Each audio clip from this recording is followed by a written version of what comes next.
મારે ભારતના લોકોને એક સંદેશો આપવો છે કે ગુજરાતના લોકોમાં આ ચેકડેમ અભિયાનથી જળક્રાંતિ અને ગીરગાય આપણા આંગણે યોજનાનું કામ ઈશ્વરે મને સોંપ્યું છે હું કરું છું.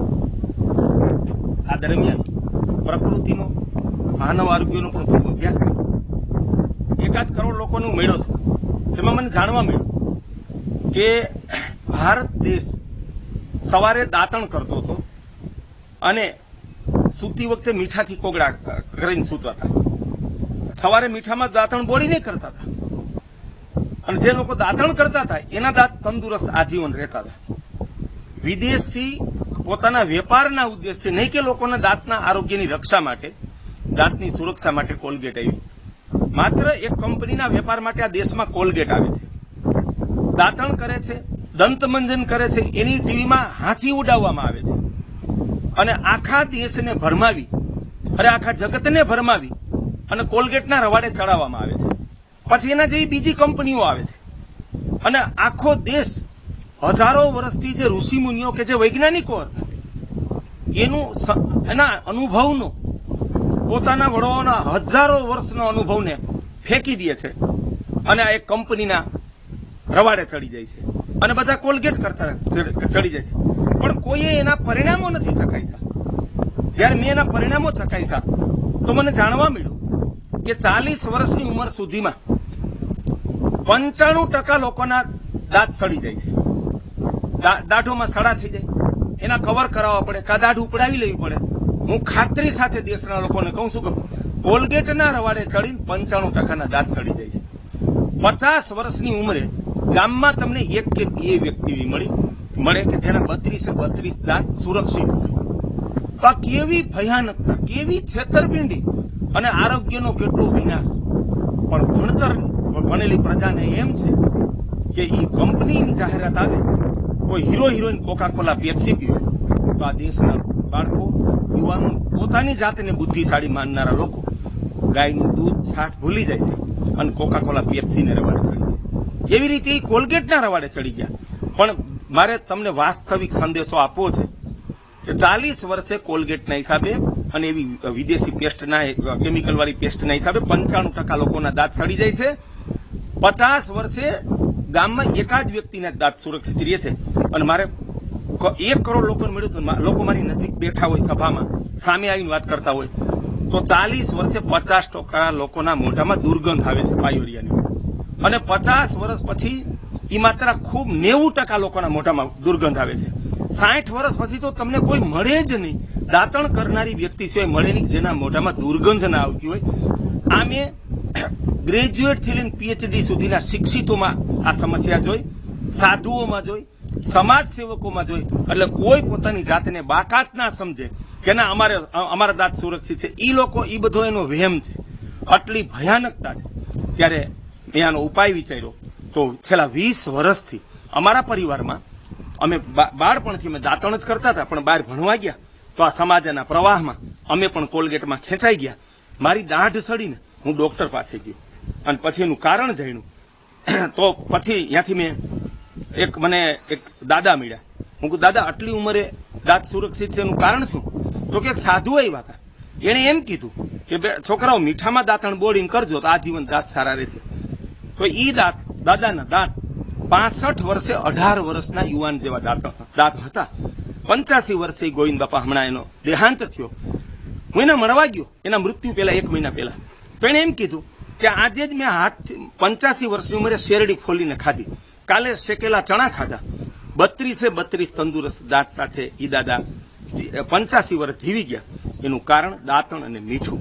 અને આવા 100 થી વધુ વૃદ્ધો મેં ભારતમાંથી શોધ્યા કે ભાઈ એના દાંત સુરક્ષિત છે. એનું કારણ એ લોકો નિયમિત દાંતણ કરે છે અને મીઠાથી કોગળા કરીને સૂવે છે.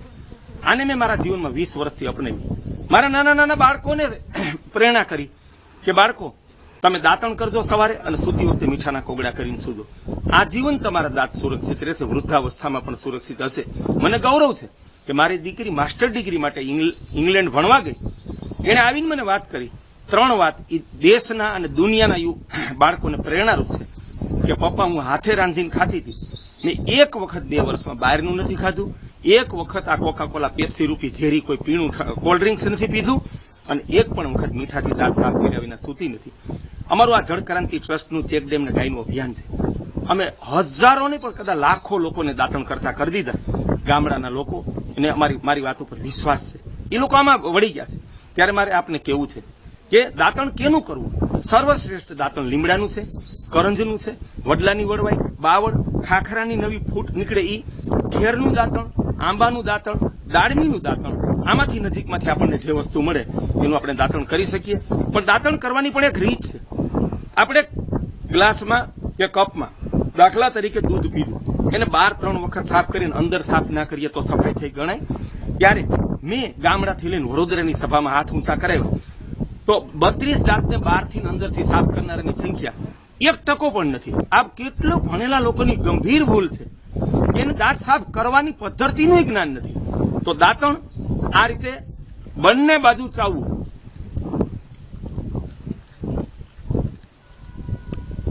કેમ કે દાંતને જેટલી સફાઈની જરૂર છે એટલી સુરક્ષાની છે. પીછી થઈ ગયા પછી દાંત આડા સાફ ના કરતા આ રીતે ઉભા સાફ કરવા.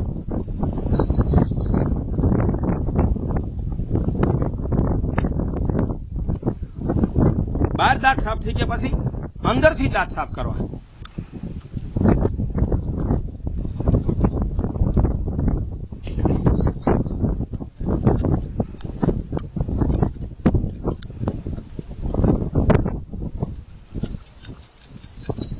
આ રીતે 32 દાંત દાંતણથી અંદર બહારથી સાફ કરીશું તો જીવશું ત્યાં સુધી ક્યારે દાંત પડશે નહીં, સડો નહીં થાય, ક્યારે મોઢામાં દૂધ નહીં આવે.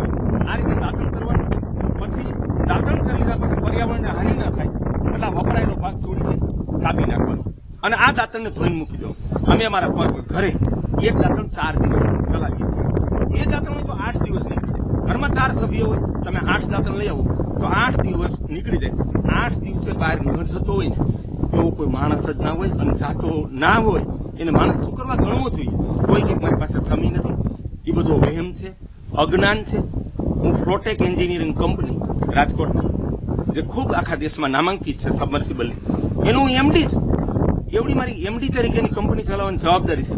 વર્ષે 400 ગામમાં જઈ ચેકડેમ થી જળ રક્ષા, ચેકડેમ તળાવથી આ ગીર ગાય, હવે કાંકરેજ ગાય અભિયાન, ગાય આધારિત કૃષિ, આ બધી કામગીરી નિભાવું છું. તો મારા ઘરે ક્યારેય દાંતણ ખૂટતા નથી. પૂરા આખા દેશમાં પ્રવાસમાં જો સાથે દાંતણ લઈને જાઉં, 2 વાર વિદેશ ગયો તો દાંતણ લઈને ગયો અને અમે સૂતી વખતે મીઠાથી કોગળા કરીને જ સૂઈએ છીએ.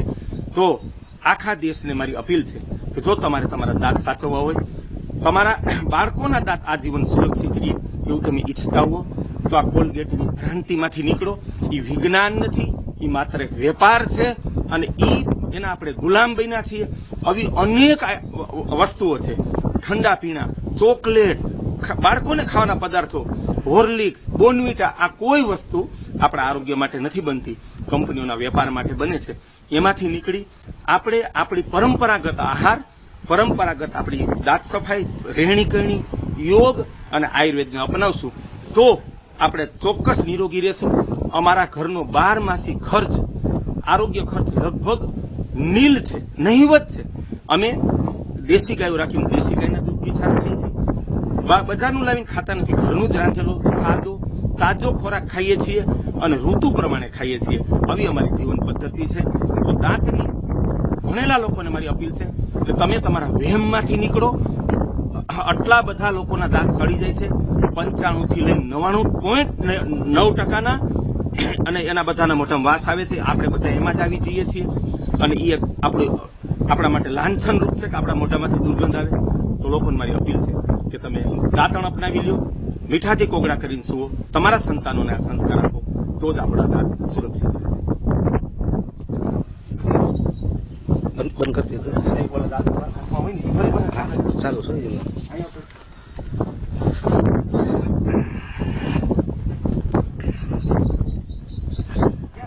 લઈને આવ્યો તો